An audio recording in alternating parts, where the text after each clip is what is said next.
Hoje nós vamos falar sobre vida e morte. Vida e morte. Mas antes disso eu vou encerrar o Espírito Santo. Amém. Amém? Então, qualquer dúvida sobre morte e vida, vocês podem perguntar, né? Agora, com quem casou Caim, aí outro dia a gente responde. Não é verdade?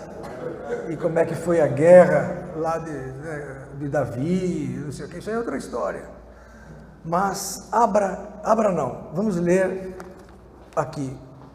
Anotem 7 pontos que eu anotei, 7 passos para você ser cheio do Espírito Santo. 7 passos. 7 passos para você ser cheio do Espírito Santo. Porque o Espírito Santo é tudo na vida do cristão. Ele é tudo. Ele é o próprio Deus em nós. Como é que Jesus vive em nós? Pelo Espírito Santo. Porque Deus está no céu, na luz inacessível, como está lá em 1 Timóteo. E à sua direita está quem? Jesus, no trono, à direita do Pai.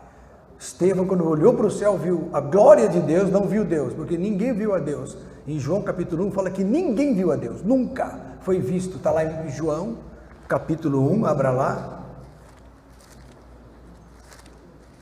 O pessoal fala, não, mas viu Deus? Tá, não viu. Aqui, ó. João capítulo 1, verso 18. Porque Deus nunca foi visto por alguém. Olha essa aqui, Júlia. Corrobora com aquilo que nós temos falado. Deus nunca foi visto por alguém. O Filho unigênito que está no seio do Pai, este o fez conhecer. Quer conhecer o Pai? Olha para quem? O Filho. Jesus é a expressa imagem da pessoa do Pai. É uma cópia tão idêntica que não dá para diferenciar. Lá em João 14 ele falou assim, Filipe, quem vê a mim, vê o Pai. Não há diferença. Quer saber o caráter do Pai? Olha para Jesus. Quer saber como o Pai pensa? Olha para Jesus. Quer saber como o Pai reage? Olha para Jesus. Quer saber o que o Pai quer? Vê o que Jesus quer. A mesma vontade. Não é verdade? Agora, os dois têm um terceiro elemento da Trindade que habita entre nós, que é o agente da Trindade em nós, chamado Espírito Santo. Então, o que enche o homem neste tabernáculo, que é o nosso corpo, é o Espírito Santo. Então, esse corpo é cheio do Espírito Santo. Nós somos sempre cheios de alguma coisa, ou de Deus, ou de outros espíritos que não são de Deus, apesar dos homens não aceitarem isso. Você pensa que o ser humano gosta de falar que ele não é de Deus, ele fica louco. Pode ser um macumbeiro, para ele é de Deus. Macumbeiro, feiticeiro, bandido, ele é de Deus. Lá no Rio de Janeiro, o pessoal, antes de assaltar, eles fazem o sinal da cruz, pede proteção para o pastor para assaltar. No Rio de Janeiro, a Cassiane falou que quando ela ia lá nas favelas, eles pediam bênção para continuar o crime. Quem é do Rio de Janeiro sabe disso. Então, queridos, mas o Espírito Santo é tudo em nós. Então, quanto mais cheio do Espírito, mais abençoado. Então, 7 passos, encerrando a semana passada, 7 passos para você ser cheio do Espírito. Primeiro, humilhar-se. Quem não se humilha, não tem o Espírito Santo. Tiago 4, abra lá. Começou já? Que linda, você é fantástica. Então hoje nós estamos pela fanpage. Que bênção, não, olha aí, então olha só. Mas o assunto principal vai vir daqui a pouco. Falando do pirata, nós vamos falar sobre a morte. Você ri, né, pirata? Mas você agora é de Jesus, antes não era. Antes o seu símbolo era uma caveira. É preciso coragem para assistir nossos cultos. Né, Júlio? Tem que ter coragem. O que se fala aqui não se fala em qualquer igreja. Olha lá, Tiago, capítulo 4. Desculpe o calor. Você não está com calor, pirata? Pode tirar a blusa, viu? Você anda assim. Você está pronto para mergulhar. Aqui estava quebrado esse ar, eles consertaram e não recolocaram. Estava pingando, não sei se lembra, estava cheio de balde aí. No final, não ficou pronto. Mas Tiago capítulo 4, abra lá, olha aí, no verso 10. Humilhai-vos perante o Senhor, e Ele o quê? Vos exaltará. Humilhai-vos. O Espírito Santo quer um coração contrito e quebrantado. Então, Salmo 51. Segundo ponto, quebrantamento. Humildade é a ausência total de soberba.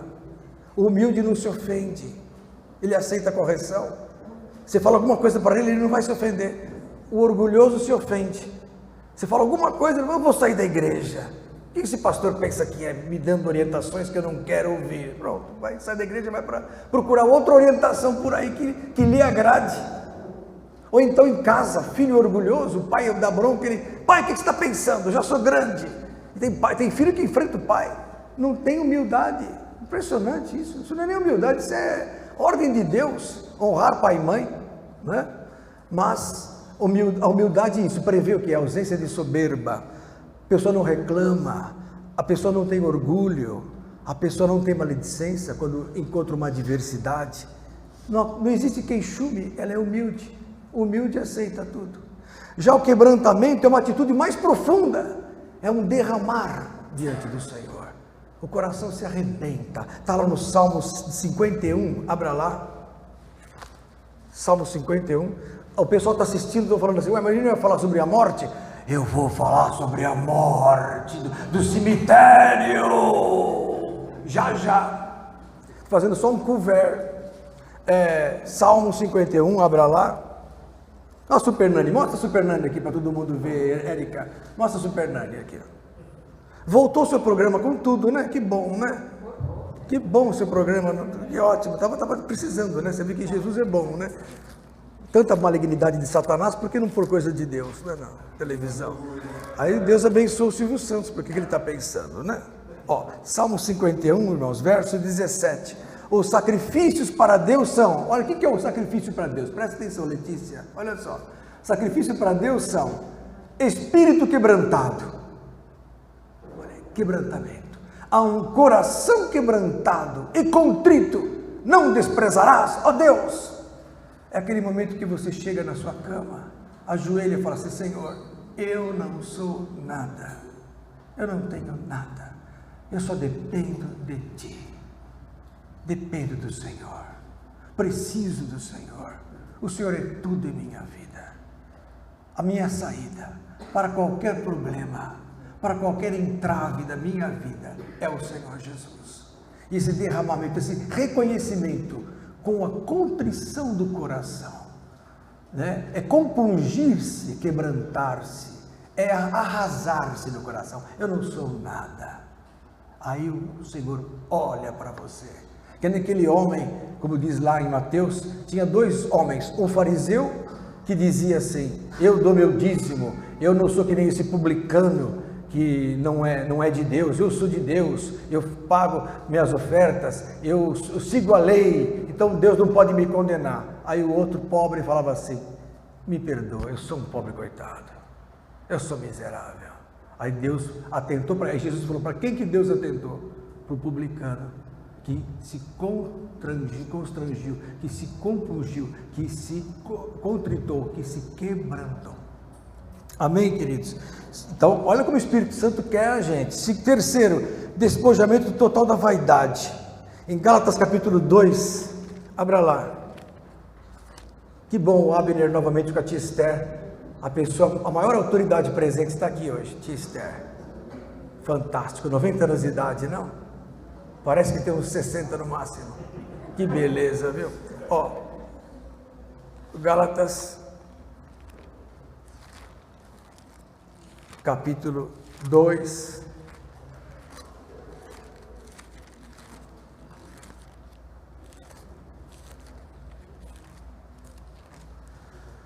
No verso 6 diz assim, ó. Enquanto aqueles que pareciam ser alguma coisa, quais tenham sido no outro tempo, não se me dá.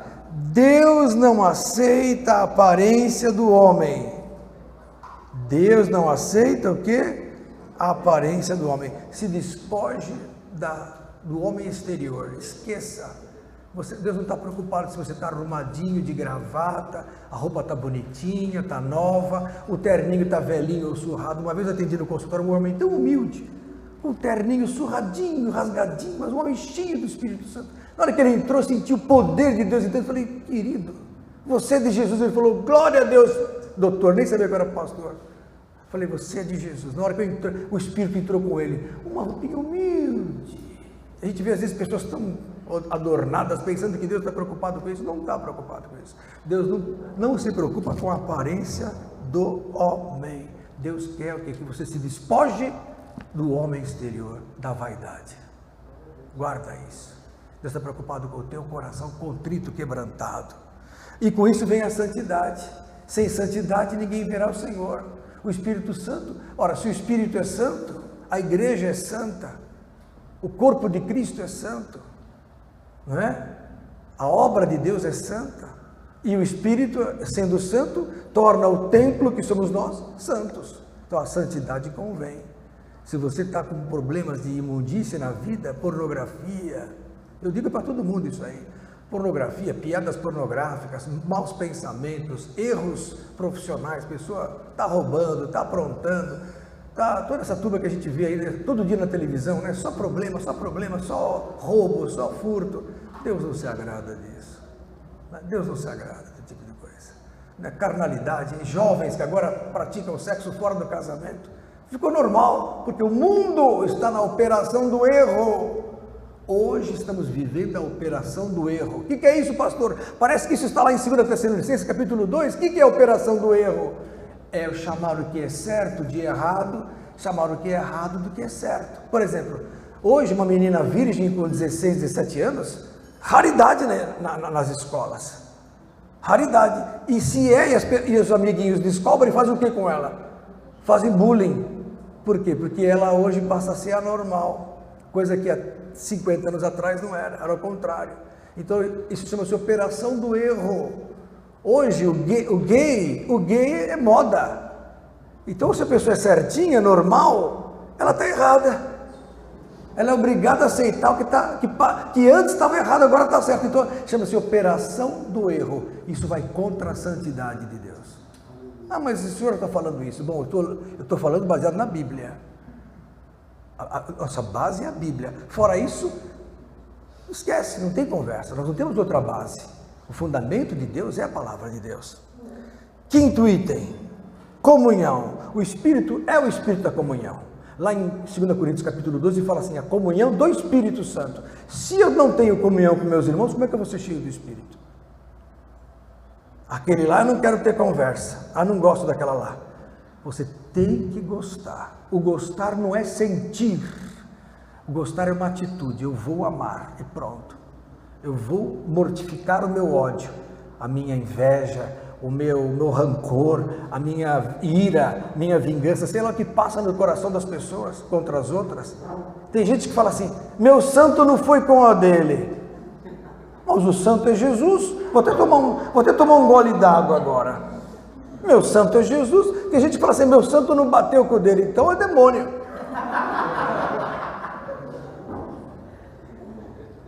Já ouviram falar isso? Não bateu. Como? Tem que bater. Temos que ter comunhão uns com os outros para que Jesus opere e nos perdoe. Inclusive, está lá em 1 João, capítulo 1. Abra lá.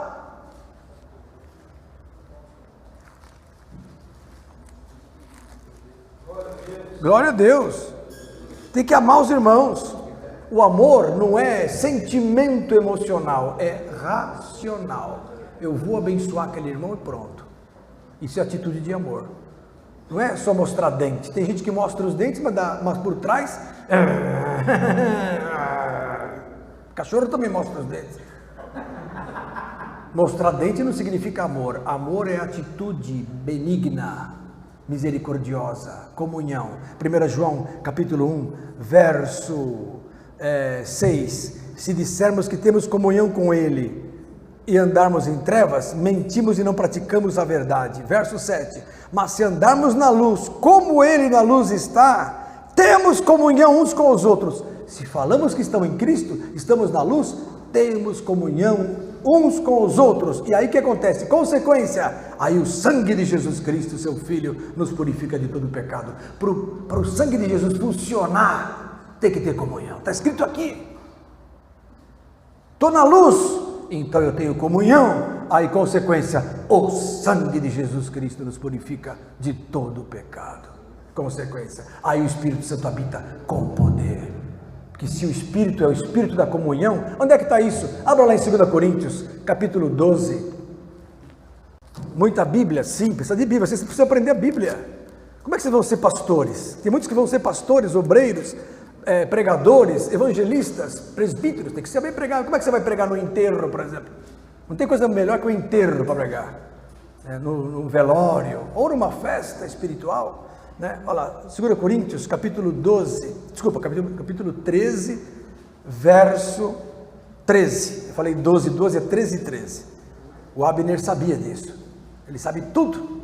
Olha lá, 2 Coríntios 13 e 13. A graça do Senhor Jesus Cristo, o amor de Deus e a comunhão de quem? Do Espírito Santo. Então a comunhão do Espírito, como é que eu não vou ter comunhão com os irmãos? Se eu quero ser cheio do Espírito. Tem que fazer o contrário, tem que começar pela comunhão porque o Espírito vem, né?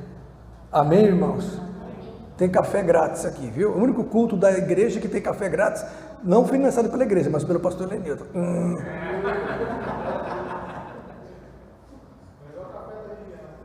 A dona Zeni, cadê a dona Zeni? Levanta a mão, dona Zeni, olha lá, é ela. Essa é uma mulher de Deus. Amém. Penúltimo item para você ser cheio do Espírito Santo. Mortificação da carne. Você tem que jejuar. Ai, mas pastor, eu não consigo ficar sem comer. Está na moda, filhos. Agora tem a dieta intermitente. Treina um pouquinho. Né? Agora tem uma dieta que você jejua 12 horas para emagrecer. Ah, bom, aí vale a pena não. Vale a pena para Jesus. Você mortifica a carne com as paixões e concupiscências. Você mortifica e é abençoado. É abençoado. Quando você mortifica, o Espírito vem. Quando você jejua, você alimenta o Espírito Santo. Quando você não jejua e come e vive segundo o seu ventre, você enfraquece o Espírito. Enfraquece. Então, para que nós jejuamos? Para aumentar a fé. E aumentando a fé, aumenta a ação do Espírito. Jesus falou assim, há certas castas de demônios que só saem com oração e jejum. Então a força do Espírito em você para a expulsão de demônios vem com a oração e o jejum. Nós temos que orar, é o primeiro item, é um dos primeiros aqui. Aliás, é o último agora que eu ia falar. Mas orar e jejuar, a mortificação da carne faz parte. E por fim, para acabar, último item, oração.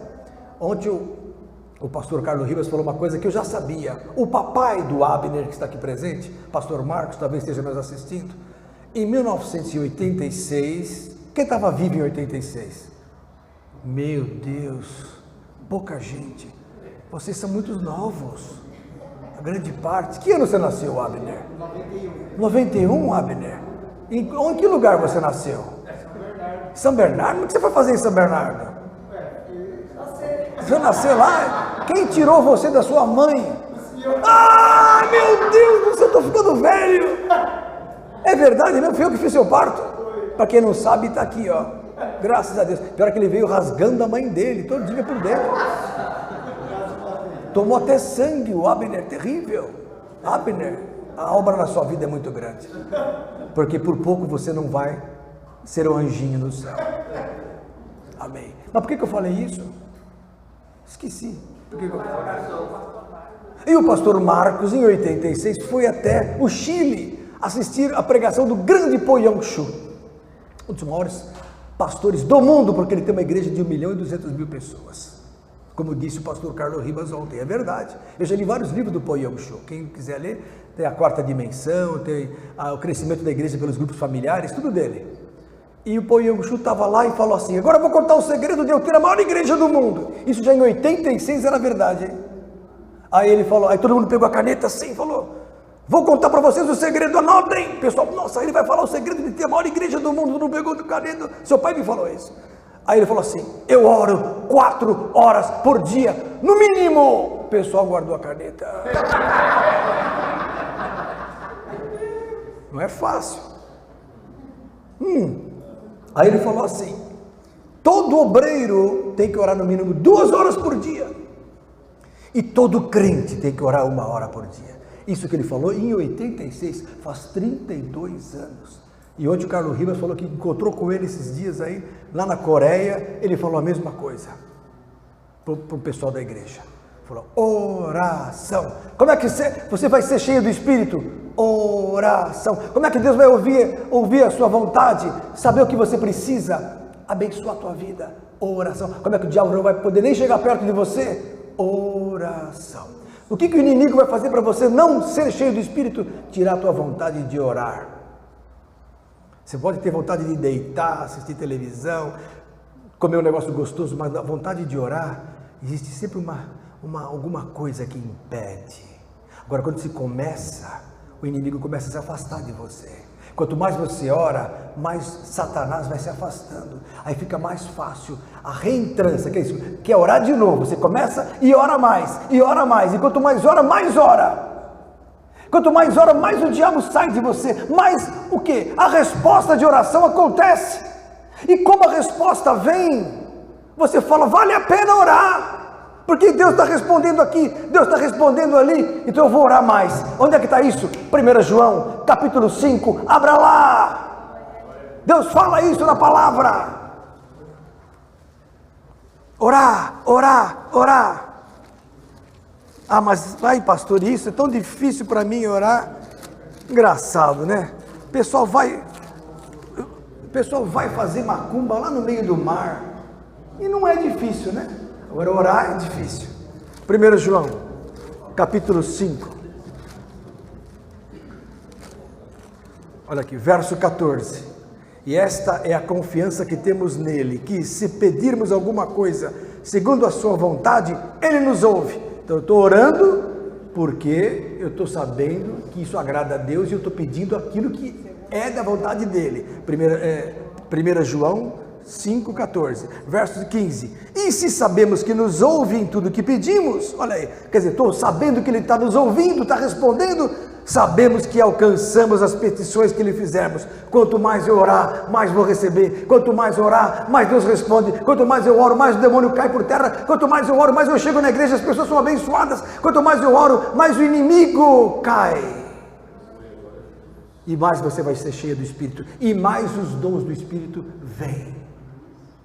Então é preciso que você faça um planejamento de oração. Ah, pastor, mas eu já oro antes de comer. Aquela oração, né?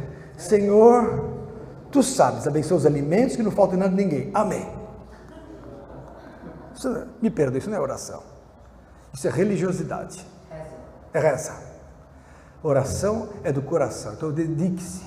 Antes de almoçar, você fala, dá licença, eu vou lavar a mão no banheiro. Lá você fica uns 5 minutinhos orando. Senhor, é o meu momento. Se estiver numa empresa, se estiver na sua casa, vai no seu quarto, ora lá. Se ajoelha. No meio do almoço. No meio da tarde, se puder. Ah, mas eu estou no escritório. Dá um jeito. Você vai às vezes tomar cafezinho, você vai lá. Fique na sua. Ore ao teu Pai que vem em secreto. E teu Pai que vem em secreto recompensar-te-á. Pastor, mas não é um costume de todos. Por isso que a igreja está como está. Por isso que as coisas não acontecem às vezes na nossa vida. Amém, queridos?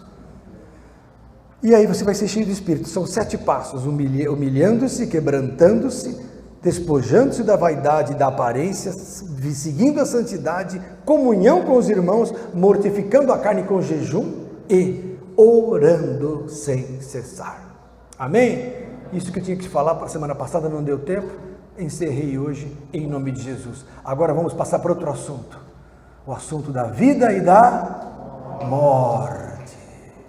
A morte é um assunto que atrai, não é agradável, atrai, porque todos temem a morte, em maior ou menor grau, porque a morte é uma incógnita. O que vai acontecer? O que vai acontecer depois que você fechar os olhos? Ninguém voltou para explicar. Existem muitas teorias. Parece que as pessoas gostam de comunicação com os mortos, né? Então morreu a vovó, morreu a titia, morreu não sei quem, apareceu o espírito lá no centro falando. Eu estou procurando até hoje meus parentes por aí.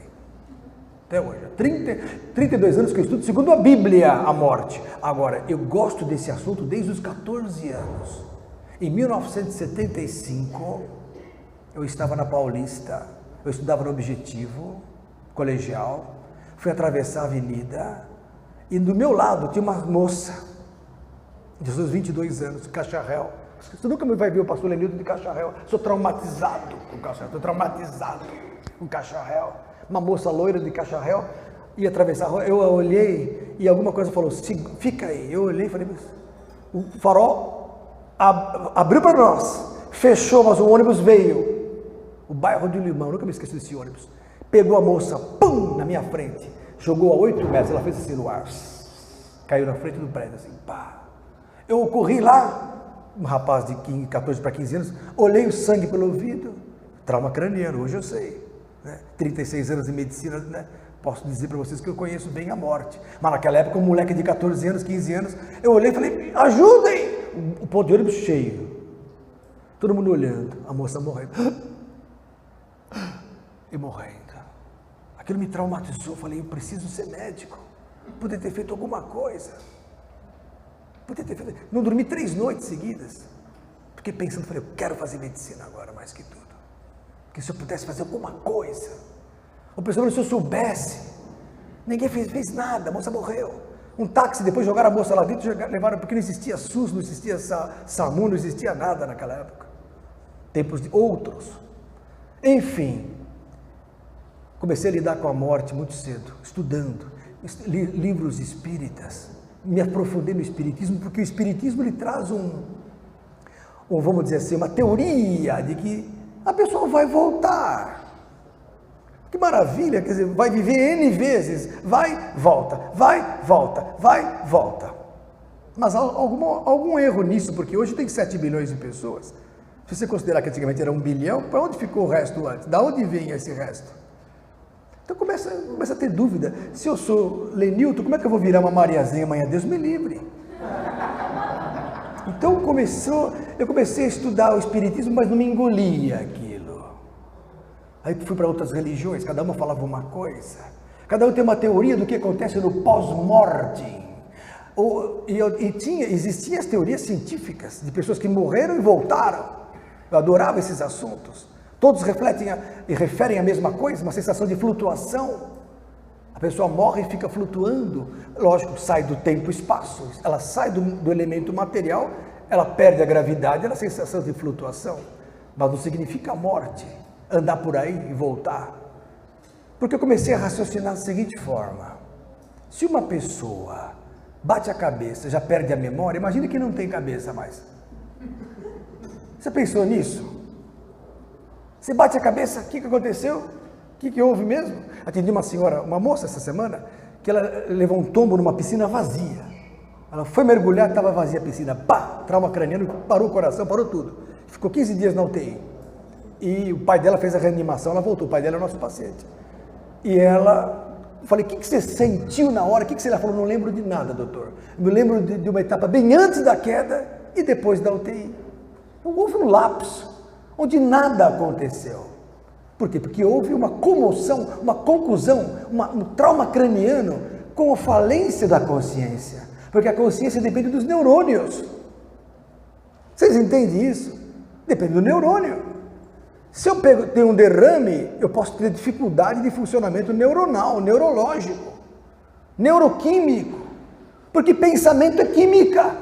A pessoa chega no consultório, doutor, não estou tendo boa memória, eu dou um remédio para a memória, a pessoa fala, nossa, melhorei. Se melhorei porque era química.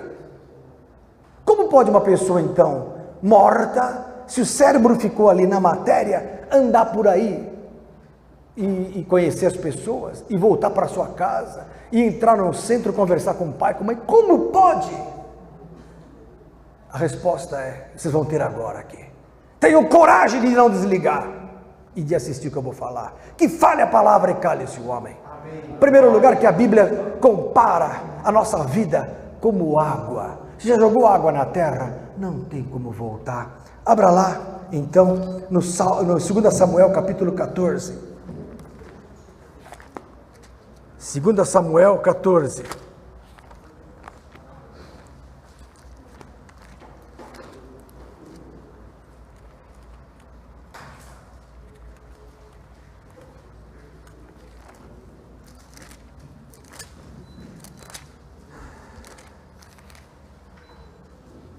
Olha que coisa fantástica a Bíblia.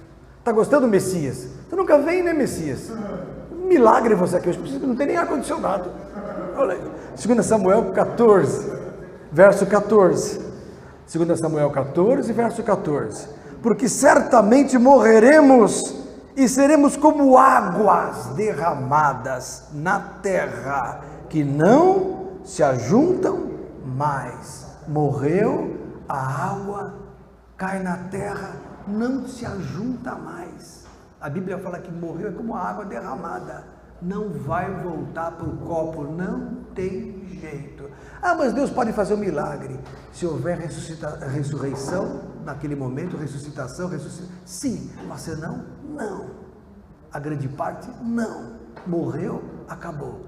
Não existe duas vidas, não existe três, não existe outra, você só tem uma vida, porque a Bíblia fala isso.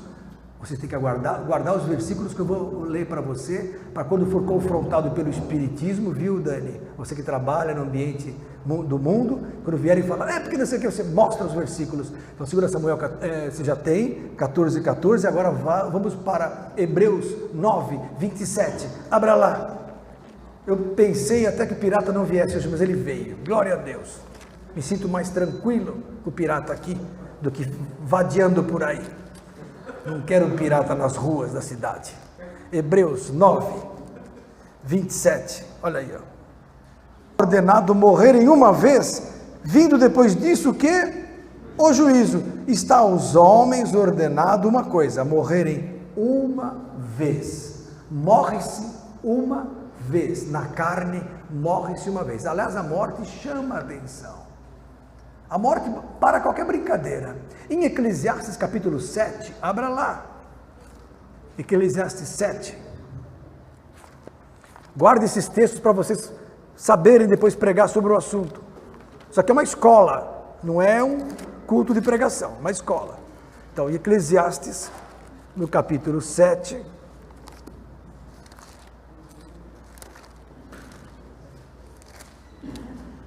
Olha como diz a Bíblia. Verso 2: melhor é ir à casa onde há luto do que ir à casa onde há banquete. Então, se tiver que escolher, ter uma festa e ter um velório, onde eu vou? Olha só, melhor ir à casa onde há luto do que onde há... Por quê? Porque ali se vê o fim de todos os homens e os vivos o aplicam ao seu coração. Verso 4: o coração dos sábios está na casa do luto, mas o coração dos tolos na casa da alegria. Porque a alegria deste mundo é ilusão. O fim é a morte. O fim é a morte, ou o arrebatamento. Aí nós vamos falar sobre isso. Mas, para o mundo, todo mundo morre. A Bíblia fala que todos morrem. No Salmo 89, texto conhecido dos irmãos que já frequentam o nosso estudo, no verso 48, diz que todo homem que vive, não existe um que não veja a morte. Olha aqui, ó. Que homem há que viva e não veja a morte? Ou que livre a sua alma do poder do mundo invisível?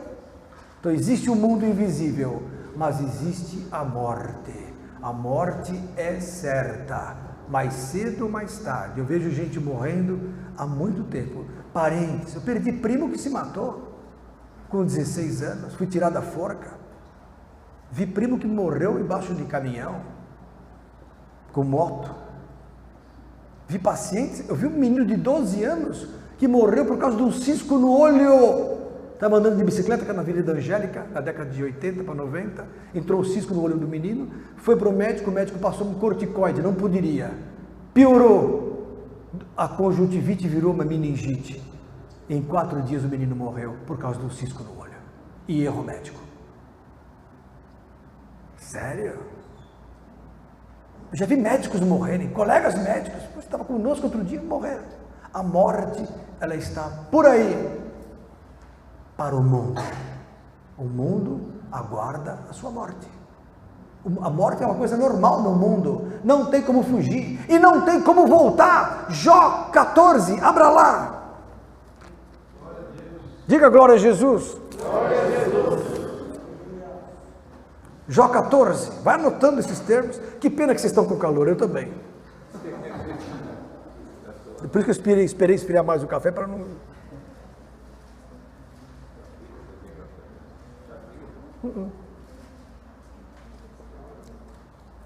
Jó 14, verso 10. Então vocês que estão enganados com a teoria da reencarnação, acordem! Não existe reencarnação. Eu afirmo com coragem, Júlio, não existe reencarnação. Digo isso para os espíritas, digo isso para os católicos, digo isso para os macumbeiros, digo isso para todos vocês. Não entre nessa, você vai entrar numa fria. E se você está pensando em se matar, não faça isso, você não vai voltar mais. E vai entrar bem ainda. Vai sofrer depois. Então, tire isso da cabeça. Não vale a pena. Jó 14, 10. Mas morto o homem e consumido, sim, rendendo o homem o espírito, então onde está?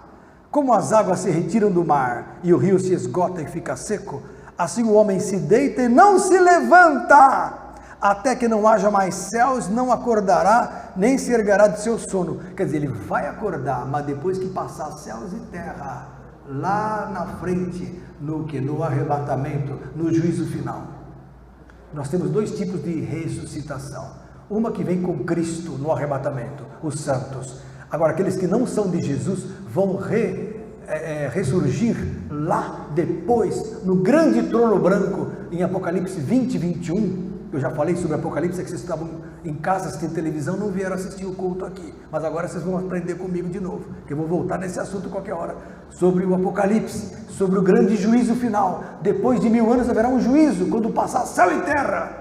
Há uma parada geral do sistema material, e Deus traz à luz o mundo invisível, e voltam todos os mortos, cada um para ser julgado. Os que não são de Jesus serão julgados, porque ninguém pode ser condenado sem um tribunal. Deus não põe ninguém na condenação sem que a pessoa entenda por que ela vai ser condenada ou absolvida. Deus é justo. Amém? Então olha aqui, ó, o homem se deita e não se levanta até quando não houver mais céus, não se erguerá do seu sono. Por quê? Porque o sono na Bíblia é como se chama a morte. Jesus falou assim, Lázaro dorme. Aí Pedro falou, então que joia, ele está vivo. Não, ele está morto, mas eu vou despertar do sono. Para Jesus, para Deus, a morte é um sono. Então aquele homem que se deita, não acorda do seu sono, até que passe tudo que é visível, até que passe toda essa existência desse século, desse tempo. Tomara que me escondesse na sepultura e me ocultasse até que a tua ira se desviasse e me pusesses um limite e te lembrasses de mim. Morrendo o homem, verso 14, morrendo o homem, porventura tornará a viver. Está aí, ó, não existe mais a volta. Jó, capítulo 7, volta lá. Eu já estudei isso outras vezes, mas estou lendo para aqueles que não vinham normalmente, como o Messias, que hoje está entre nós. E o pirata, que também é um novo na fé. Ele tem experiências malignas, mas agora são benignas, porque agora ele é de Jesus. Vamos lá. O Fernandinho de Jesus está morrendo de calor lá na porta. Lá. Fernandinho japonês. Jó 7, verso 9. Olha o que está escrito, irmãs, olha só. Tal como a nuvem se desfaz e passa, aquele que desce à sepultura nunca tornará a subir. Acabou! Eu não estou lendo um texto só, gente. É o quarto ou quinto texto que eu leio na Bíblia, não é um texto só, fazendo uma teoria em cima de um textinho. Eu estou lendo vários textos da Bíblia que a pessoa morre e acabou. Não torna a subir, nunca mais tornará a sua casa. Não existe fantasmas. Não existe fantasmas. Pessoas andando por aí, não existe, Marlene. O que existe são demônios que se fazem da vovó, da titia. A tia Esther está aqui. Ela contou uma vez para nós uma coisa. Ela era líder de cultinho lá na Igreja Batista da Vila Mariana há 30, 40 anos atrás. 40 anos atrás. E o que aconteceu? Uma criança no cultinho falou, tia Esther, ela contou isso para nós, me corrija. A vovó tinha morrido. Aí a criancinha, na inocência, né, falou: a vovó tem aparecido lá em casa de madrugada, senta na minha cama. A tia Esther falou: filhinho, não é a vovó, é o diabo. É mesmo, tia? É o bichão. Quando vier a vovó, você fala: te repreendo, vovó, em nome de Jesus. Certo? Aí, passou uns 15 dias, sei lá, apareceu a vovozinha de novo. Não é a vovozona do filme, é a vovozinha, essa aí. Sentou na cama da criança, e a criança, obediente a tia Esther, olhou para a vovó e falou: te repreendo em nome de Jesus, não foi isso? Virou um bicho na hora, a vovó. Como é que foi, não foi isso? Virou um bichão, e ó, acabou. Acabou, vovozinha, vovozona, sei lá o que vocês queiram chamar. Acabou. Por quê? Nunca mais tornará a sua casa. Não existe. Você que me ouve, hoje morreu o seu medo. Hoje acabou teu medo de mortos. Não tenha medo dos mortos, tenha medo dos vivos e dos crentes desviados. Essa é a pior praga que existe. Oi? Vamos fazer uma vigília no cemitério. O cemitério é o lugar mais seguro. Aqueles góticos têm razão. Sabia que os góticos têm razão? Os góticos. Eles ficam dormindo em cemitério. Os góticos, não é isso? Aqueles góticos, né? Com botonas, brinco preto, como é que é? Maquiagem. Eles dormem no cemitério e os crentes têm medo no cemitério. Porque pensam que os mortos estão lá, soltar a carcaça. Por quê? Nunca mais o seu lugar o conhecerá. Está aqui, verso 10 de Jó 7. Acabou. Acabou. Não tem mais. Boa essa, né? Olha Eclesiastes capítulo 9. Mais um texto para vocês. Estou enchendo vocês de textos. Eclesiastes 9. Glória a Jesus. Tem que tirar essa dúvida dos crentes e não crentes. Ah, mas na Bíblia foi mexida. Poxa, todos os textos foram mexidos. Porque os espíritas vão meter o pau em mim. Mas eu estou pouco ligando. É bom não mexer. Porque Jesus me guarda. Meu guardador é o Rei dos Reis, Senhor dos Senhores, que mandou eu falar isso aqui hoje. Não tenho mais nada a perder nessa vida, porque já tenho a vida eterna com Jesus. Mais nada. Então olha lá, Eclesiastes 9, olha que linda essa passagem, verso 5. Porque os vivos sabem que hão de morrer, mas os mortos não sabem coisa nenhuma. Por quê? Nem tampouco eles têm jamais recompensa, mas a sua memória ficou entregue ao esquecimento. Porque você, na hora que perde o cérebro, parou de funcionar, acabou. Acabou a sua conexão, acabou a sua cognição, acabou o seu entendimento. Você está em sono. Quando você dorme, você perde a consciência. Acorda. Não sabe o que está acontecendo. Podemos mexer aqui porque ele está dormindo. Lógico, você não está consciente. Você acorda, vai mexer aqui, não vi, porque está inconsciente. Assim é a morte. É assim a morte. Estou falando para vocês biblicamente. Estou lendo textos e mais textos. Afirmando para vocês. Não existe como a pessoa voltar. Não tem. Mas andando por aí, o espírito fica voando. Quem voa é o capa preta. Do quem depois o Cleus vai dar um testemunho forte da vida dele hoje, se Deus permitir. Se Deus quiser e se vivermos, faremos isso ou aquilo. Glória a Jesus, diga glória a Jesus. Glória a Jesus. Vocês se sintam seguros, vocês estão numa igreja com palavra. A palavra é nossa rocha. Não existem mortos andando por aí, nada, não existe fantasma, nada. É o próprio. É ele o tempo todo, o Satanás, o rei deste mundo, o príncipe das trevas, que engana todos os seres humanos e quer enganar os crentes, e os católicos, e todo o resto. Então está aqui, ó. Até seu amor, seu ódio e a sua inveja já pereceram, e já não tem participação, parte alguma neste século, em coisa alguma do que se faz debaixo do sol. Fantástico texto. Olha só que interessante. E Eclesiastes 3? Nossa, pastor, mas quanto texto, hein? Verso 19. pessoal gosta tanto de se comparar aos bichos, né? Está aqui, ó. Hoje parece que eu estava vendo que hoje se dá mais valor para um cachorro do que para um ser humano. Se você jogar uma pedra num cachorro, você vai preso. Se jogar pedra no vizinho, não acontece nada. Ó, Eclesiastes 3,19, porque o que sucede aos filhos dos homens, isso mesmo também sucede aos animais. A mesma coisa lhe sucede. Como morre um, assim morre o outro. Biologicamente, animais e homens são iguais. A Bíblia fala isso. Está escrito aqui, ó. Todos têm o mesmo fôlego, e a vantagem dos homens sobre os animais não é nenhuma, porque todos são vaidade. Todos vão para um lugar, todos são pó, e todos ao pó tornarão. Quem adverte que o fôlego dos homens, dos filhos dos homens sobe para cima e que o fôlego dos animais desce para baixo da terra? Pronto. Já que querem tanta igualdade, está aqui, está escrito na Bíblia. O homem é como os animais. Morreu, perece os pensamentos naquele momento, acabou. Entra em inconsciência. Não tem como andar por aí. Não entrem nesse erro que se fala. Olha aqui em Isaías 38, mais um texto.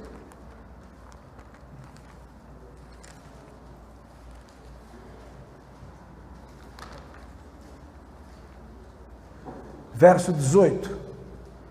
Porque não pode louvar-te a sepultura, nem a morte glorificar-te. Acabou. Olha que interessante. Não pode louvar-te a sepultura, e nem a morte glorificar-te. Nem esperarão em tua verdade os que descem à cova. Os vivos, esses te louvarão, como eu faço hoje. Olha aqui, ó. O pai aos filhos fará notória a tua verdade. Pronto, acabou, irmãos. Então, depois de tantos textos, poderia continuar, mas espera aí, já li uns 10 aqui. Depois de tantos textos, a conclusão é a seguinte: a vida é única. É única. Então você vai falar, então pastor, o que vale é curtir bem a vida. Não, o que vale é você sair do império da morte. Porque a turma que está aí fora pensa que manda no seu nariz. Todos os que estão nesse mundo aguardando a morte vivem o império da morte. E só há uma maneira de sair do império da morte: aquele que é ressurreição e vida, Jesus Cristo. Agora vocês vão entender por que Jesus veio ao mundo. Jesus veio para abrir uma porta, um portal espiritual, para que aqueles que estavam sujeitos ao império da morte saiam deste império e entrem no reino da luz, da vida eterna. É possível ter vida eterna. Como? Entrando em Cristo, estando em Cristo, saindo das trevas, indo para a luz. Mas como o império das trevas? Hebreus, capítulo 2. Gostando ou preferem o fantástico de Satanás? Olha lá. Hoje não tem fantástico, hoje sei lá o que tem na televisão, aquele Big Brother da porcaria. Que coisa do diabo, Big Brother. Que coisa de Satanás. Como é que pode, não? Eu nunca assisti um na minha vida, mas eu já vi um flash uma vez que eu fiquei escandalizado. Não vou mentir. Falei, meu Deus, não dá. O que eu falei? Esqueci. Hebreus. Império da morte. Hebreus capítulo 2.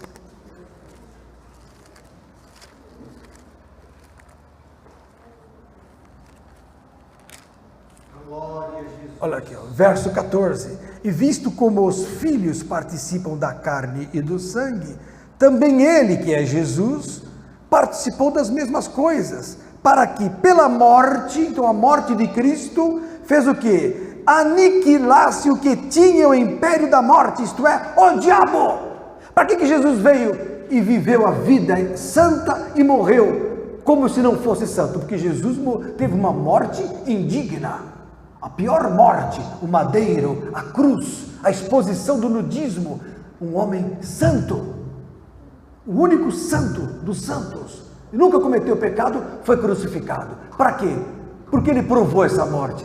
Para aniquilar aquele que tinha o império da morte. O diabo não sabia, mas quando Jesus foi para a cruz, Jesus comprou-nos com o seu sangue, comprou ao ser humano. Todo aquele que crê nele não tem mais a morte, mas tem a vida eterna espiritualmente, porque a vida na carne é limitada, a vida na carne é passageira, é efêmera, é ilusória, é rápida.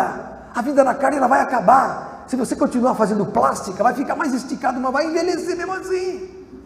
Botox, o que você quiser fazer. E se você não levar um tiro na esquina? Só Jesus para livrar. Cada vez mais a idade média de mortes violentas está diminuindo. Hoje a idade média de mortes violentas é de 18 a 25 anos. O índice altíssimo, só perde para infarto e derrame juntos. Causas de morte no Brasil. Primeiro lugar, se somar infarto e derrame, consegue superar a morte de tiro, facada e atropelamento. Senão não consegue. Morre mais gente do que no Brasil, isoladamente. Tiro e facada e atropelamento. Depois, aí vem infarto e derrame. Se somar os dois, consegue ficar um pouquinho acima. E câncer, perde para tiro. E doenças infecciosas, perde para tiro. E pneumonia complicada, perde. Porque vivemos hoje na violência. Vivemos numa época de tecnologia, mas morre-se como um homem primitivo. Morre-se por violência. Morre-se por brutalidade. Porque existe o que? O império das trevas. Vivemos o império das trevas. Este mundo é governado por um príncipe chamado Diabo. É o príncipe deste mundo. Que nada tem em nós. Jesus falou, se aproxima o príncipe deste mundo, João 16, e nada tem em mim, nada tem em mim. Como é que ele é o príncipe deste mundo? Ele manda neste mundo. Lucas capítulo 4, abra lá. 4, Lucas 4.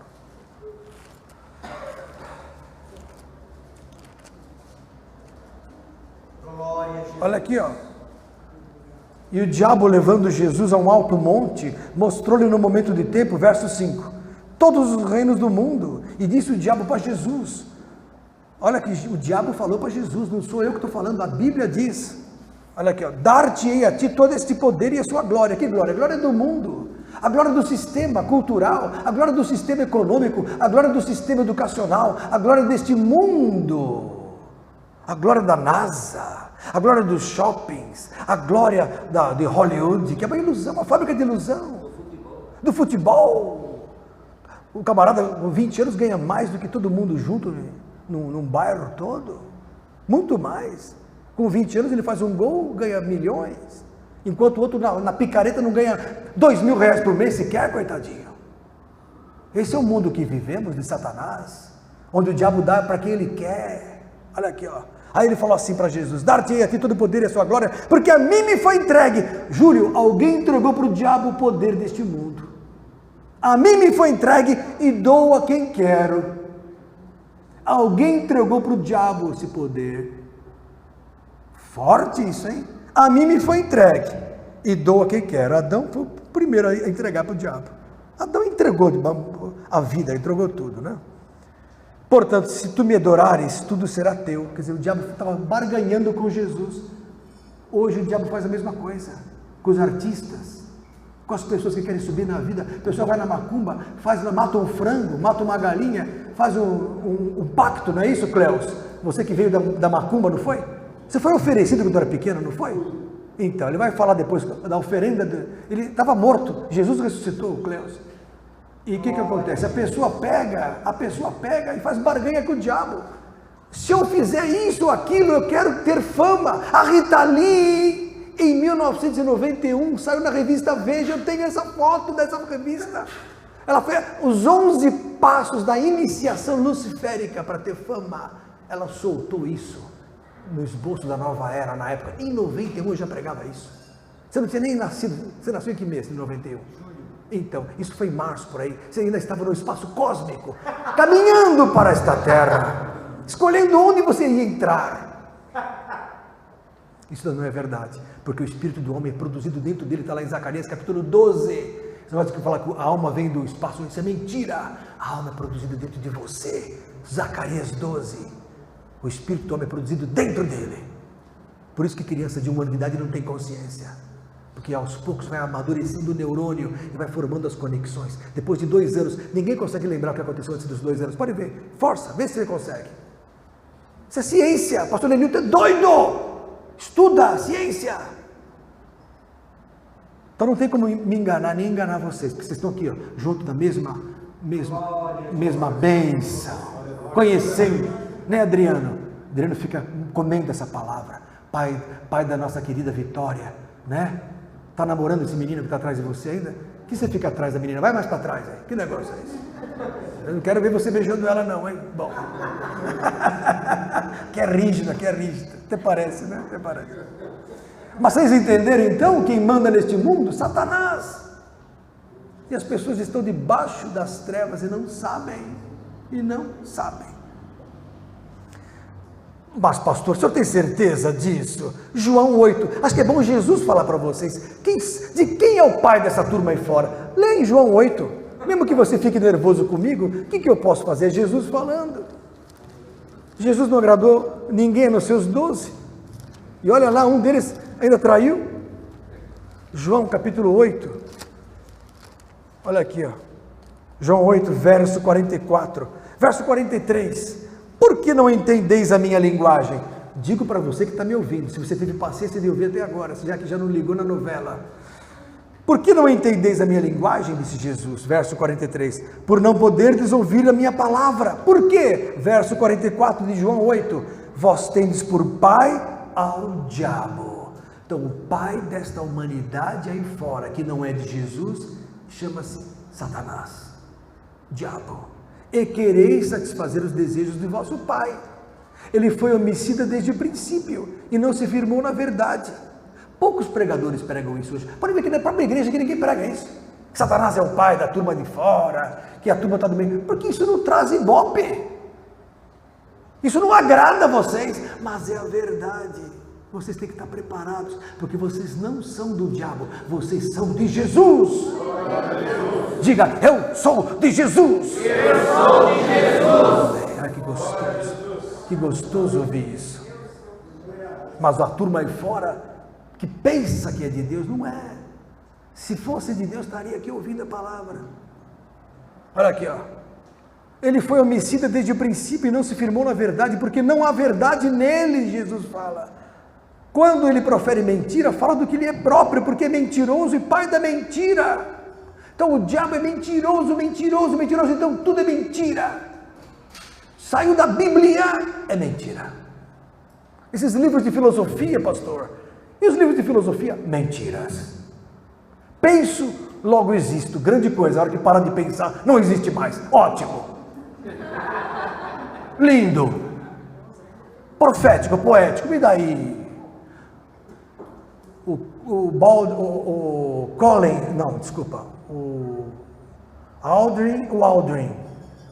Buzz Aldrin, o segundo homem a pisar na lua, porque o primeiro foi o Armstrong, que se tornou crente, pastor, falecido Armstrong recentemente. Aldrin, ele pisou na lua, aí quando ele voltou, ele escreveu um livro, ele sonhava ir para a lua, e foi. Lá na lua ele pensou, e agora? Ele escreve no livro dele, e agora? Pisei na lua. E daí?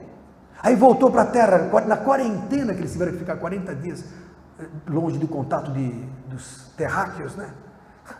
Dos homens da terra. Ele falou, e agora? O que eu vou fazer da minha vida? Ele entrou em depressão profunda, perdeu o casamento, perdeu tudo. Vocês lembram disso? Só leram o livro dele, e agora? E daí? Fui para a lua, e daí? Voltei, tenho toda a glória, e daí? Vou morrer, e daí? Ele não entendeu que a vida, o homem pode subir às estrelas, mas dela cairá. Sem Jesus, nada, não existe vida. Eu sou vida, eu vim para trazer vida e vida em abundância, Jesus falou. Ele é a saída, Ele é a porta, Ele é a luz, Ele é a segurança, Ele é tudo. É Jesus, é o único caminho para sair do reino das trevas. Ele é que nos transporta. Colossenses capítulo 1, abra lá. Colossenses 1.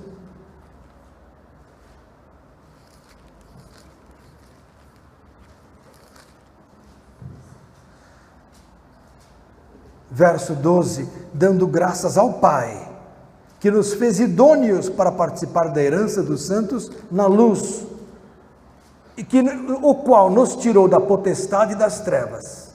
Então, o Pai nos tira do poder das trevas, que é a potestade das trevas, e nos transportou para o reino do Filho do seu amor. Há um transporte, quando você se converte, você que me assiste, quando você se converte, Deus tira você do reino das trevas e coloca você no meio do reino da luz, apesar de fisicamente você não mudar. Quem é careca que nem eu, continua careca. Quem é baixinho, continua baixinho. Quem tem cabelo pichain, continua pichain. Quem é alisado, continua alisado. Tudo igual. Chapinha, continua fazendo a chapinha. Não muda nada.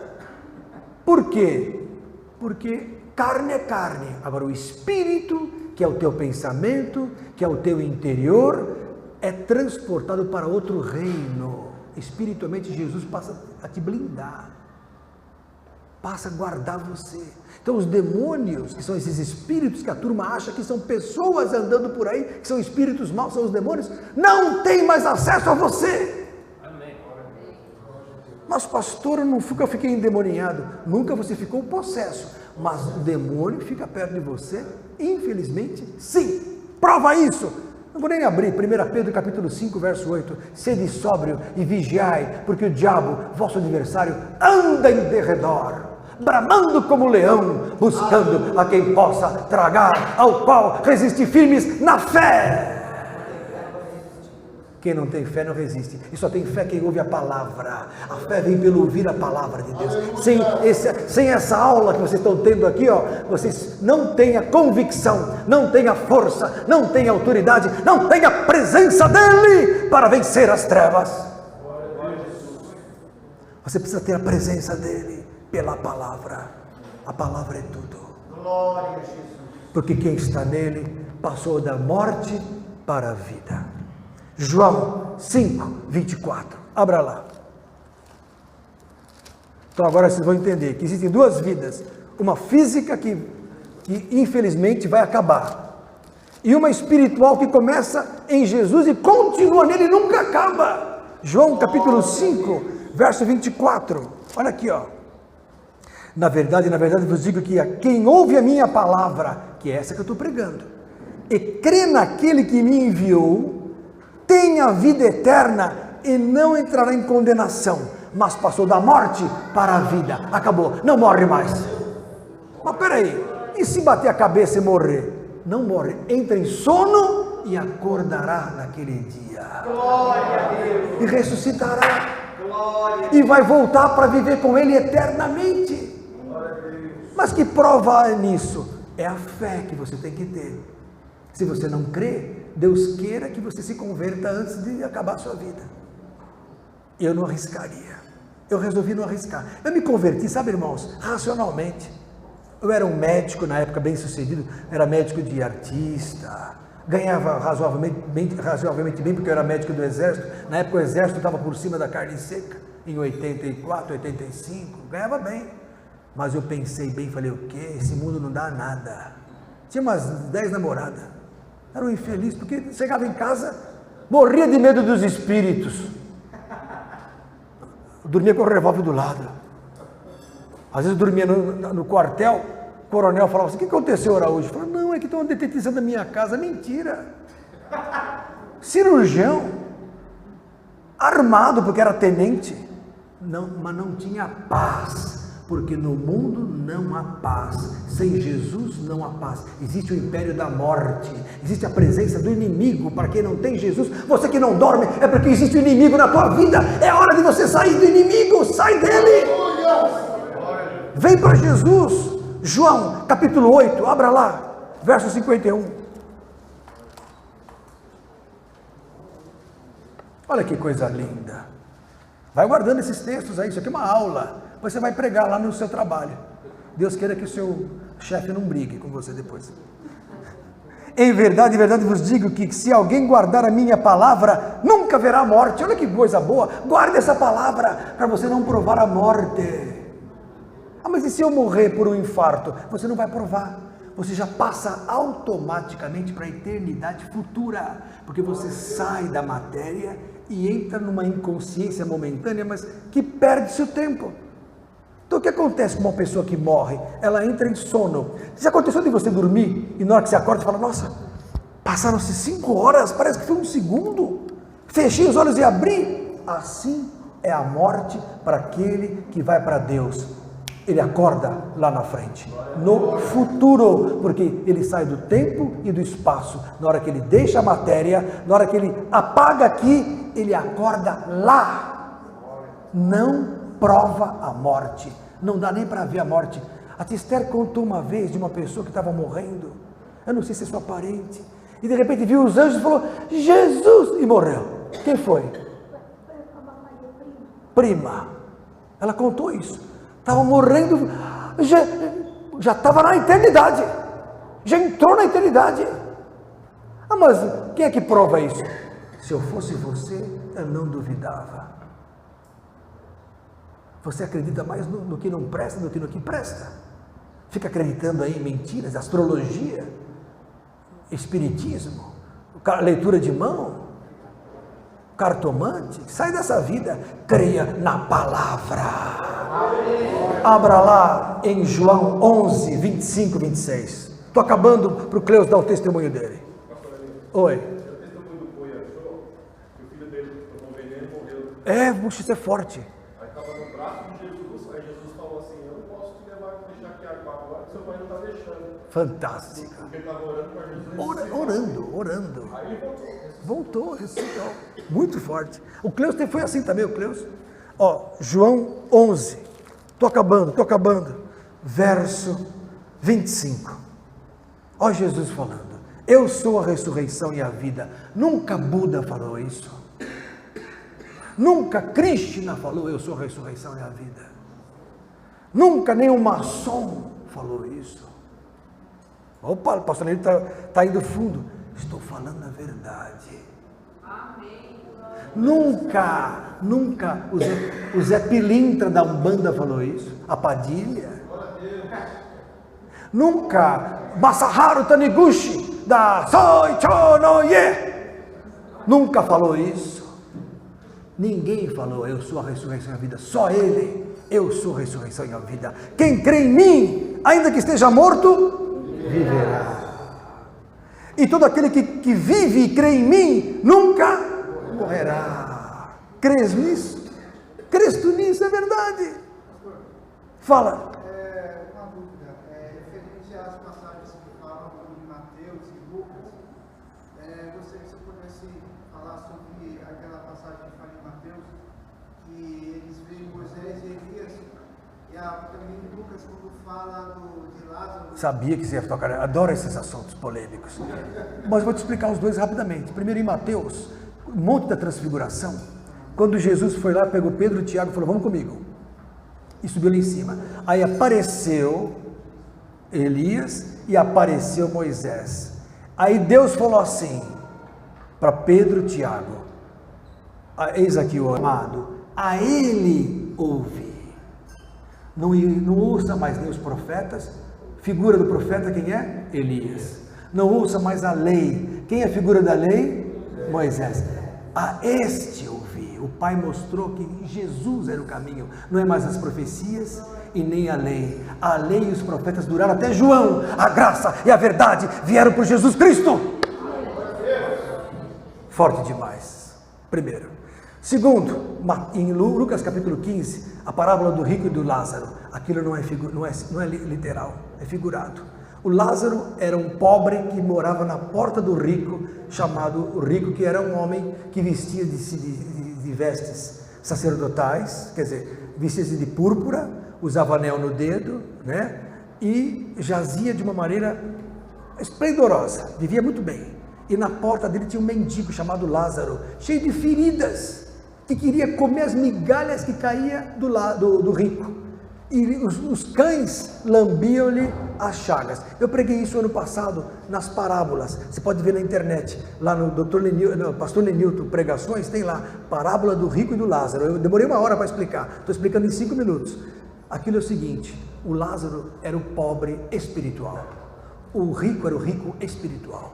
O pobre espiritual é aquele que está na porta do rico, dizendo, escuta, eu também quero alguma coisa de Deus, mas ele só recebe que migalha. Está cheio de gente aí fora comendo migalha, porque ninguém alimenta verdadeiramente, porque os crentes muitas vezes se fecham na igreja, e nós somos os crentes, estamos salvos. Assim eram os fariseus, eu sou de Deus, esses publicanos são todos condenados. Só que o que aconteceu? Morreu Lázaro. O que é morreu? Morreu espiritualmente, ele nasceu para Deus, morreu para o mundo. Se já estáis mortos, a vossa vida está escondida com Deus. Colossenses 3, ele se converteu, Lázaro. E o que eram os cães lambendo as chagas? Eram os pastores, porque cão na Bíblia é pastor. Está lá em Filipenses capítulo 3, guardai-vos dos cães, guardai-vos dos maus obreiros. O que é lamber a chaga? É dizer assim, não tem jeito, pecado, ninguém consegue ficar livre do pecado, você está salvo, e não é verdade, sem santidade ninguém verá o Senhor. Então os pastores que alisam os pecadores, estão alimentando a morte espiritual, mas de repente aquele homem se converteu, e morreu Lázaro, ele se converteu, e foi para o seio de Abraão. O que é o seio de Abraão? A igreja. Se converteu Lázaro. Agora o rico caiu da fé e foi para o inferno, foi para o Hades. Aí não tinha como um ir para o outro lado, então isso é figurado. Eu quero que você assista a minha pregação. Eu vou voltar em qualquer dia a falar sobre as parábolas aqui. É que agora não dá tempo de pregar toda a parábola, mas é fantástica. Não é literal. Jesus nunca pregou literalmente. Ele sempre falava o quê? Por parábolas. Mateus, capítulo 13, abra lá. Olha essa aqui. Como é seu nome? Leandro. É que você não sabia. Primeira vez que você vem aqui, né, Leandro? Segunda vez, então. Olha, então você tem que entrar na linguagem evangélica, bíblica. Olha só. Mateus, capítulo 13. Olha aqui, ó. É bem claro aqui, ó.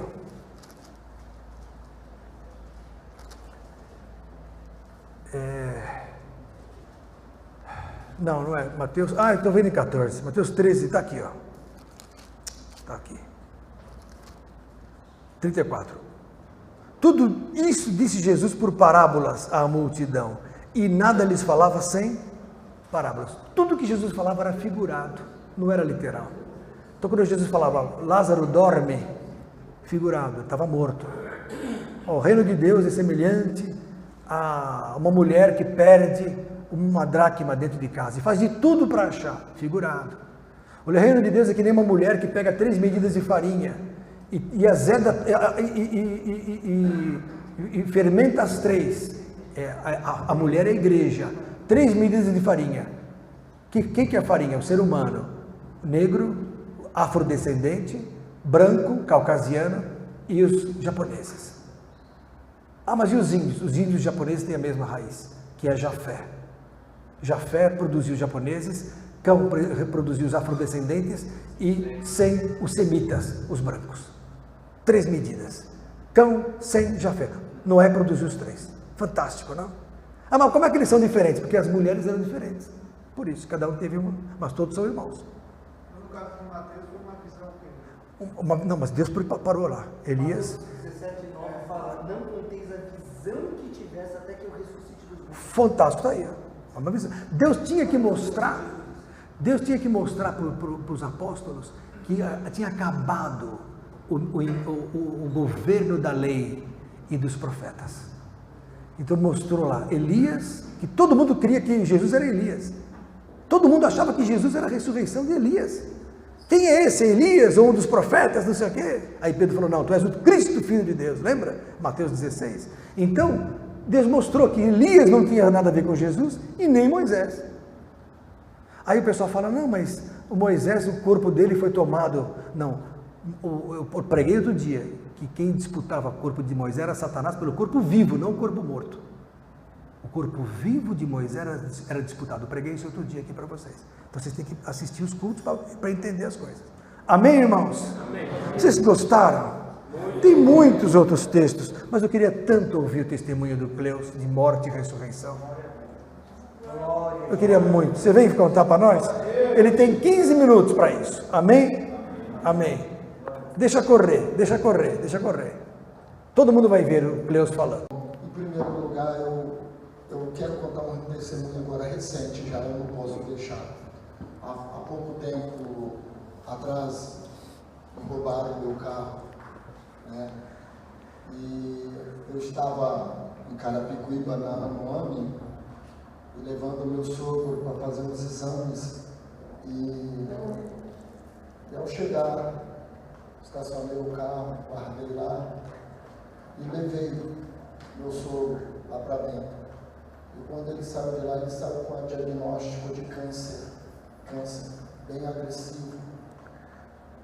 E ele estava um pouco já baqueado, porque já a notícia em si, as dores e tudo, câncer de próstata. E quando eu saí para fora, olhei para um lado, olhei para o outro, não vi um carro, não achei. E eu sentei ali, naquele momento, naquele meio-fio ali, e dei graças a Deus, louvado seja o nome do Senhor. E aí liguei para minha esposa, e quando ela chegou com a amiga dela, tocou eu alegre, sorrindo, feliz. Disse, como que você pode estar alegre? Como que você pode estar sorrindo dessa forma? Todos sabem que o nosso motivo, nossa razão de ser feliz é Jesus. Amém. O diabo não pode reverter isso, né? Nossa alegria, nossa paz, tudo vem de Jesus. E eu estava ali tranquilo. E, inclusive, igreja, eu tinha ganhado um dinheiro, R$7.000, para quitar o carro. Ganhei um carro, ainda ganhei R$7.000 depois para quitar o carro. Levaram 7.000, levaram o carro, levaram tudo.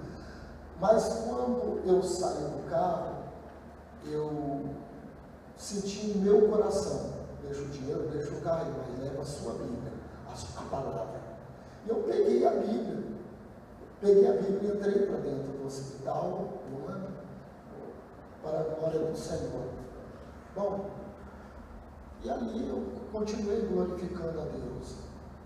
E sempre ali no culto, na casa do Dr. Emílio, ali conversei, falei com ele da situação, e ele disse, olha, Deus vai suprir sua necessidade, Deus vai te abençoar, Deus ele vai te colocar. E eu creio, porque às vezes quando eu vim de carona, ou às vezes vim de ônibus, às vezes tinha um irmão chamado Cleiton aqui, que é um amigo do Fernando, me dava carona, deixava na Raposa eu ia até Imbu caminhando, em nome de Jesus, para a glória do Senhor. O doutor Emílio disse, Deus vai te dar um carro. Eu disse, eu creio, Senhor. E aí, para a glória do Senhor. Duro é ficar pegando coisa outra, mas Deus me deu um carro. Glória a Deus! Glória a Deus! Glória a Deus! Eu comprei, fiz carnê, fiz não, nada disso. Foi dado. Eu estava no monte, quando desci, o irmão disse, vem aqui, olha aquele carro e pega para você. Em nome de Jesus. Não é esse carrão de luxo, mas me leva, me traz, leva meu filho, leva minha esposa para a glória do Senhor, faça a obra, vou para lá, por isso estou sempre por aqui, em nome de Jesus. Para a glória do Senhor. Amém, igreja? Isso é só um testemunho de tantos outros que também poderia contar, mas eu quero assim resumir em pouco tempo o testemunho da minha infância, do meu nascimento. A minha mãe, onde eu nasci, no estado do Espírito Santo, a gente lá se criou diante de uma miséria, uma pobreza muito grande, e quando assim nasci, já nasci com algumas deficiências, que eu não andava, eu tinha que rastejar. Mas antes, a minha mãe servia a Umbanda, Quimbanda, e o trabalho, a função dela era um trabalho de pombagira dentro do centro. Ela tem 7 filhos, cada um filho de um pai, e muitos namoram, muitos isso, muito aquilo outro. Era difícil, e eu, seu caçulo último, houve ali certas complicações, e ali o centro disse, essa criança não pode nascer, tem que matar, tem que abortar, tudo isso. E ali minha mãe falava isso para mim, teve hemorragia, e até que um dia ela caiu, e um ferro transpassou a barriga dela de um lado para o outro. Mas para a glória do Senhor, ela levou para o hospital, eu cheguei lá, fiquei internado, já criança, ela contando tudo isso, em nome do Senhor Jesus. E Deus assim foi indo, dando vitória. Meu pai não me registrou porque disse que não ia me registrar e nem ia ficar com o filho aleijado, porque era maldição. Eu não tenho registro de pai, não conheço meu pai, minha mãe também nunca me falou, por que razão não sei.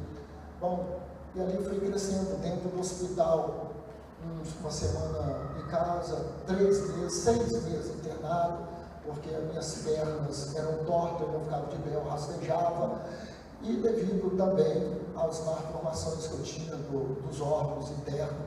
Então era um sofrimento muito grande, muito de dores terrível, onde eu ficava internado por muito tempo. E sempre aquela, minha mãe procurando a Umbanda, Quimbanda, Candomblé, a magia negra e tudo.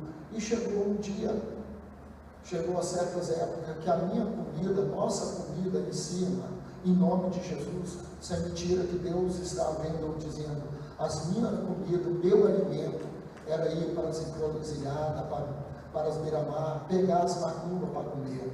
Quantas vezes eu me assentei ali para comer aquelas farofas, aquelas coisas, às vezes eu pegava, quantas vezes eu fui comer os gatos, comer isso, aquilo outro, eu me assentava, eu dormia ali, eu ficava semanas ali, quando botava aquelas oferendas para destruir alguém ali, e vinha o Pai Santo lá, o Pai Santo não é, né? E dizia, olha, seu filho tem que matar ele, tem que morrer, ele tem que morrer, não pode ver porque ele está destruindo todos os trabalhos aí, e não pode existir, já tinha falado para você que esse menino não era para existir, não era para estar aqui, e agora ele fica comendo tudo isso aí. Bom, foi mais ou menos pouco tempo, já com meus 12 para 13 anos, então eu fui oferecido colocar um fogo vivo dentro de um. Eu tenho o meu corpo todo dilacerado, de queimadura, quebrado, tenho dedo, cavinho, coluna rachada, os joelhos tem parafuso, tem prótese, meus pés é cheio de enxerto. Não era para mim estar aqui. E para resumir tudo, me deixei no hospital, e ali no hospital me jogaram lá. Querido, tinha dias que eu vou falar para vocês, eu via aqueles bichos comendo minha perna, comendo tudo, e minha mãe ia para Umbanda, para Quimbanda, Candomblé, ia lá fazer a oferenda, e falava aos disse, olha, você pode fazer tudo o que você quiser, mas para ele não tem jeito, ele não vai viver, e não tem jeito. E passei 1 mês, 2 meses, 3 meses, internado, e ali em coma, ali, e até que um dia, o médico chegou para minha mãe e falou, dona Rosália, amanhã a senhora vem buscar o corpo do seu filho, porque não tem mais jeito. Ele não dá nenhum sinal de vida, ele está aí nesse cilindro, o oxigênio já tem 6 meses, as pernas podres, tudo comendo, isso aqui, os pulsos, as pernas assim, ó, assim, ó, aqui, ó, os pelos saem tudinho, os pés aqui, ó, os ossos apareciam tudo. Morrer um milagre, porque eu vi às vezes as artérias, tudo isso aqui meu, jorrando sangue. Doutor Lino sabe disso, a artéria queimada, vazando sangue, não tem nem como viver. E ali fiquei nesse sofrimento, 6 meses, dentro de um quarto podre, que só ficava pessoas queimadas, naquela tristeza, naquela aflição de dor. E ali, acabei entrando ali, como ali, não mais jeito. Minha mãe procurando todos os recursos, e todos, Xenobana, a feitiçaria, todos eram, para ele não tem mais jeito, ele caminha tudo, ele destruía tudo, já falou para você que não dá jeito, que não quer. Bom, no outro dia, que minha mãe veio já preparada, porque lá naquela época, os enterros, era você mesmo que pegava o corpo e levava para o seu quintal para enterrar, lá no nosso quintal, e lá, era sempre assim, pegava, não tinha negócio de levar para fazer autópsia, na fazenda, em roça, morria, enterrava por ali mesmo. Né? E no outro dia, a minha mãe chegou para pegar o corpo dos meus irmãos mais velhos e foi direto lá embaixo, numa sala onde pega os corpos. E disse o seguinte, olha, eu vim buscar o corpo do meu filho.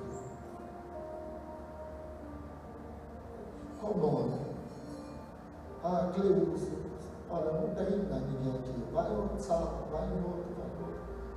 Não está aqui. Bati em qualquer lugar e não me achava. Porque ela foi procurar como o médico disse. Mas aconteceu algo que só Jesus faz, e só Jesus tem poder para fazer. Naquela noite, algo apareceu a mim ali. Eu via como se fosse uma voz, mas ainda criança, pouco entendimento, como que você vai entender isso? E eu acordei daquela coma ali, e quando eu acordei, eu não vi nenhuma podridão mais no meu corpo. Eu não vi mais uma dor no meu corpo. Aqueles ossos, os pés, que eram assim, que tudo isso aqui aparecia, os ossos, as unhas caíam, tudinho. De repente, aquilo começou a criar de novo a carne como vai de osso seco. E eu comecei a chorar, me alegrar, correr dentro do hospital pelado, corria pelado, moleque, comecei a correr. E minha mãe lá embaixo procurando o meu corpo lá. E para a glória do Senhor, ela bateu em tudo quanto é porta. Mas todas as portas disseram que está fechada. Mas ela foi até Deus. Hoje uma grande missionária. Ela foi. E ela disse: Deus, se tu levantar e ressuscitar o meu filho, eu te servirei. Porque todos disseram que não tinha mais jeito, tinha acabado. Mas para a honra e a glória do Senhor Jesus, que é o caminho, a verdade e a vida, a nossa restauração e restituição, para a glória do Senhor, eu me levantei da lama. E para a glória do Senhor, Deus me deu uma oportunidade de hoje estar aqui glorificando e exaltando o nome dele. A única coisa que eu quero dizer para vocês, entre tantos outros testemunhos, que eu tenho o corpo todo quebrado, todo destruído, que diante da medicina não era para mim estar de pé nem andando. A sentença era a morte, mas para a glória do Senhor, Jesus Cristo, o autor e consumador da nossa fé, o que dá vida. Hoje eu estou de pé, caminhando e andando. Deus transformou a maldição em bênção. Deus transformou a tristeza em alegria. Eu quero dizer para você, não importa o que você esteja passando, nunca desista de Jesus. Não importa a situação que você esteja passando, mas entenda uma coisa: Jesus é o único que vira e pode mudar o quadro da nossa história, porque Ele mudou na minha história, mudou na minha mãe. Minha mãe estava com leucemia, com câncer. Minha mãe estava toda defasada, mas para a glória do Senhor, Deus ressuscitou minha mãe. E para a glória do Senhor, aqui está o meu filho, que é um milagre também de Deus, um grande milagre. Mas para a glória do Senhor, já fui parar na Inglaterra, já fui parar na Holanda, na Irlanda, na França, tudo, mas um garoto pobre, que não tinha o que comer, não tinha o que vestir, minha comida era, mas Deus é um Deus poderoso, que do nada Ele faz tudo na nossa vida. Aleluia, glória a Deus, que Deus abençoe. Obrigado, pastor. Resumindo, um beijo no coração, toda honra e toda glória para Ele. E hoje, vamos dizer, o diabo roubou meu carro, o diabo roubou tudo, mas eu estou com meu carro ali, porque Deus é Deus e restituiu. Glória a Jesus, glória a Jesus, forte. Eu queria muito que o Cleus tivesse dado mesmo esse testemunho, porque já o tinha ouvido uma vez, quando eu fui pregar uma das vezes na sua igreja. Acho que a irmã também tinha ido, não tinha. Então, e foi forte quando ele falou: um dia eu quero que ele dê o testemunho no nosso estudo, porque são testemunhos de realidade espiritual. Jesus, mais vale um testemunho do que 1000 palavras. Eu preparo vocês na palavra, mas guarde uma coisa: esse testemunho é muito forte.